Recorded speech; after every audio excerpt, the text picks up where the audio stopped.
What's up everybody, this is Danny and I'm here taking a look at the brand new Sony lineup, and the one that interested me the most was this new Xperia Z5 Premium, and not because of its internal specs, but this thing has a 4K display.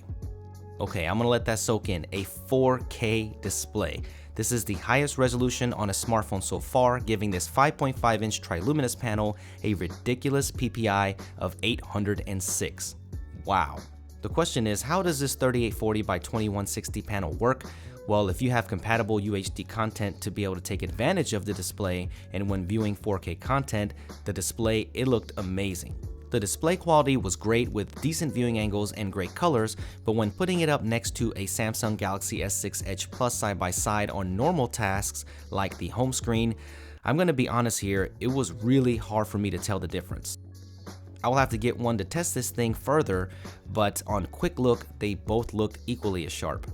Let's take a quick tour of the Z5 Premium. On the left side, you get the Xperia logo, and you get a flap here housing the nano SIM card slot, and yes, wait for it, an SD card slot to increase the 32 gigabytes of onboard storage. Props to you, Sony, for keeping the SD card on your flagship. On the top, you get a 3.5mm headphone jack and a noise canceling microphone, and on the bottom there is a lanyard and a micro USB port that supports quick charging, and the most interesting side is the right side, and that features the dedicated camera shutter button, the volume rocker switch, and the power button. This power button is special though, for in my opinion, this is the most ergonomical and most convenient way of housing a fingerprint scanner. If you just look at the button itself, you can't even tell that it's a fingerprint scanner. Setting it up is extremely easy, just move your thumb in various places, similar to any other fingerprint scanner that's out there. Trying this out on all of the new Sony phones, this fingerprint scanner is top notch. It is super fast, super convenient, and basically you just push the power button and it recognizes your fingerprint.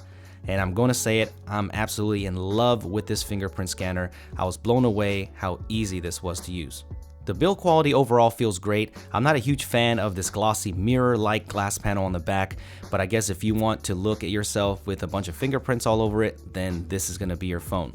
The metal sides and overall feel though, it feels like a premium device, it feels great. I just prefer the lower end Z5's feel with its matte finish. I think it feels better in the hand overall.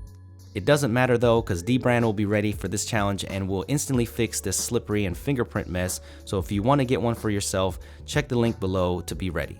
The Z5 Premium is powered by the Snapdragon 810 processor with 3GB of RAM and the Adreno 430 GPU, so it should have plenty of horsepower to push these pixels around, but Sony claims that this 3430 mAh battery can give you up to 2 days of battery life. But I am really highly skeptical of this due to the high resolution of the display and the processor set, so I can't wait to get one for myself to put it to the test. Here you get the typical Android 5.1 experience with the Sony skin on top. Some people hate it, some people love it, but performance seems to be snappy all around. With the time I had to play with it, I don't see any significant lags here, but that can't be determined until further testing, but on first initial impressions, it seems promising.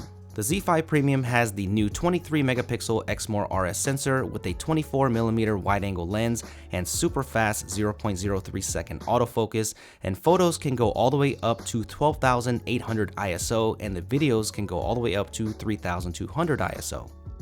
This is pretty incredible. Just playing with the camera software here, the autofocus seems to be working well, and I always love the two-step dedicated shutter key. It just makes it so much easier to take photos. There are a bunch of options here in the camera app, too many to go over, but the one thing that was interesting is that the 4K video will actually let you shoot in H.264 or in H.265, not an option that you see very much in other phones. Here are a few samples of the photos I took. In good lighting conditions, the camera does a good job with nice colors and good depth of field. The indoor lighting conditions though, it seems like it's doing a decent job, but you can see some noise creeping in here, and the focus seems a bit soft on some of the macro shots, but from what I can see here, the camera looks really promising.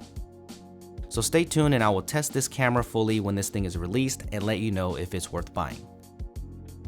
Okay, well that does it for me with the first look here of the Z5 Premium, but I want to know this from you guys. Is a 4K display even necessary, and do you even have any interest in this phone? Just let me know in the comment section below, slap that like button if you enjoyed this content, and subscribe for more Sony coverage here, and I will see you guys in the next video.